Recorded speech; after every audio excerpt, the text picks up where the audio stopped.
Good day, doctor. Today I'm going to present on compensation system and performance management of catalytic solutions incorporation, or known as CSI. First, let's look at background of CSI.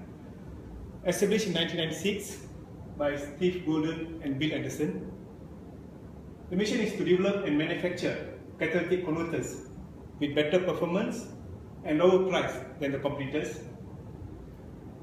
Catalytic converters used to reduce pollution caused by combustion engines. The main target for catalytic converters are automotive industry.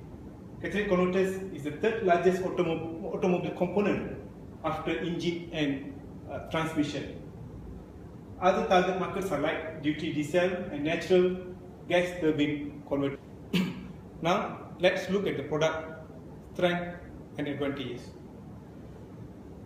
The CSI catalytic converters use 50 to 80% less platinum group metals, or PGMs, than competitor. What is PGMs?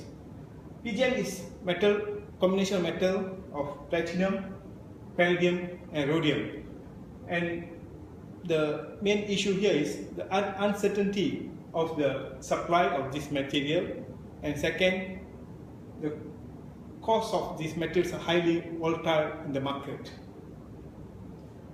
By reducing the dependency on these metals, CSI able to save $40 to $200 per vehicle depending on size of the vehicle. CSI technology is superior compared to the competitors because it is able to withstand extremely high temperatures in exhaust system and meet stringent emission standard worldwide. CSI technology also had to be copied or replicated by the competitors because the CSI had patented the product. Second, some CSI innovations had to be imitated. Third, CSI continued to improve its technology and maintain it. And fourth, new entrants may not have substantial cost advantages as CSI. Now let's look at compensation system and performance measurement. CSI has three criteria, three packages. One is base salary, second is stock options, and third is bonus. Let's look at base salary. The current system in CSI is the base salary of employees be at par or lower than median salary, and annual increment basically 4 to 5%. But there's additional ways to reward top employers or highly performing employers by special rates and promotions. Our recommendations here, we would say that it's good for CSI to maintain the current structure because the company is still in a pre-profit stage and must manage the fixed costs well. Any increase in salary or high percentage of raise of salary will affect the company's cash flow and also future expanding plan, especially in terms of R&D and other sectors. The company can give a raise or increase the base salary once it's already started to make profit. The second options or second package that CSI offers is stock options. Every employee is given stock option and also follow-on grants in line with their current position and contribution. The duration to exercise this option is 10 years after granting the stock option or 30 days after leaving the company. Currently, the staff who have employed from year 2000 at the moment they have almost like 50% of stock annual salary in their stock options. Employees holding 24% in CSI shares is very high, and we see it may give effect the company cash flow. The majority of these people, these employees exercising this option at the same time and may give some effect when going for IPO. Our recommendations here is to share the stock option and convert it into the cash payment, but for lesser amount based on company's performance. Second, employees, especially the lower ranking, would be happy to receive the cash payment even though the cash amount may be lesser. Stock exercise option may be practical and appreciated by high-ranking executives, such as board members or senior managers.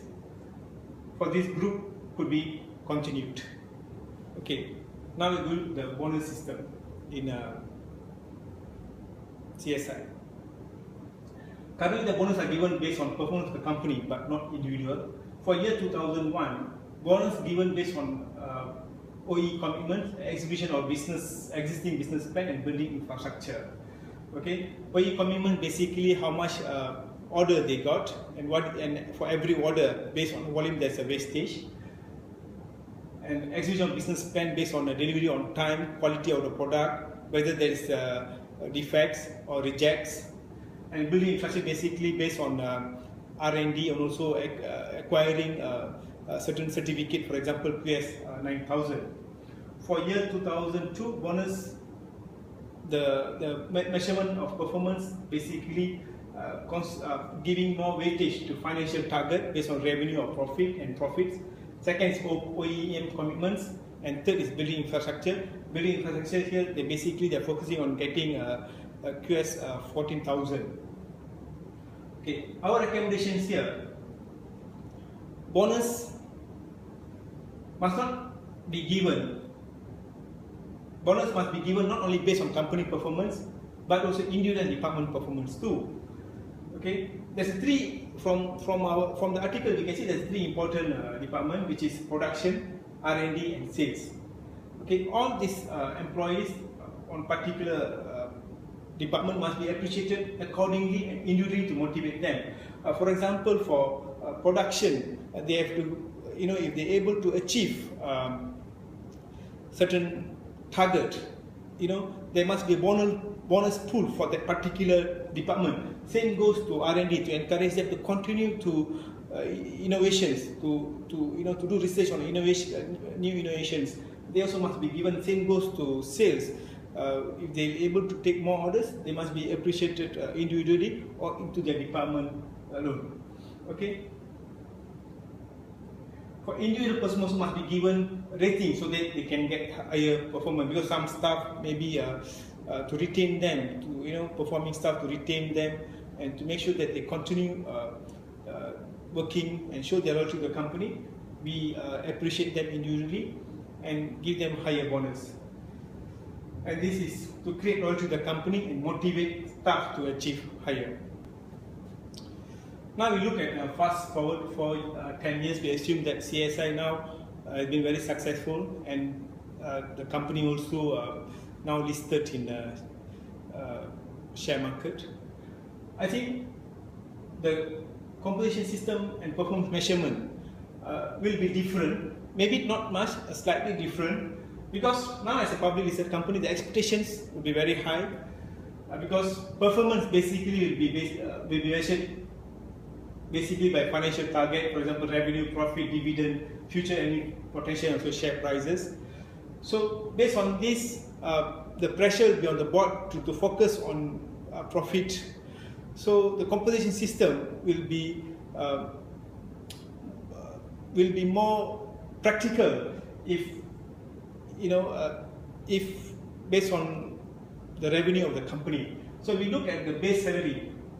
Currently, once the company goes public, to retain good staff, high-performing staff, the staff might be paid higher compared to the market median, because to retain the staff from going to another competitor. Stock options, because when the company is doing very well, stock options will be well received by the staff, because they can see the value of the stock, which might be very high, and they can utilize or they can exercise the options, and it will be very good for the staff. And third is bonus. Bonus payment, we don't expect much changes, but the company may give important individual performance also. That's all for today, Doctor. This is our presentation. we hope this presentation will give some kind of input to the composition management. Okay, thank you.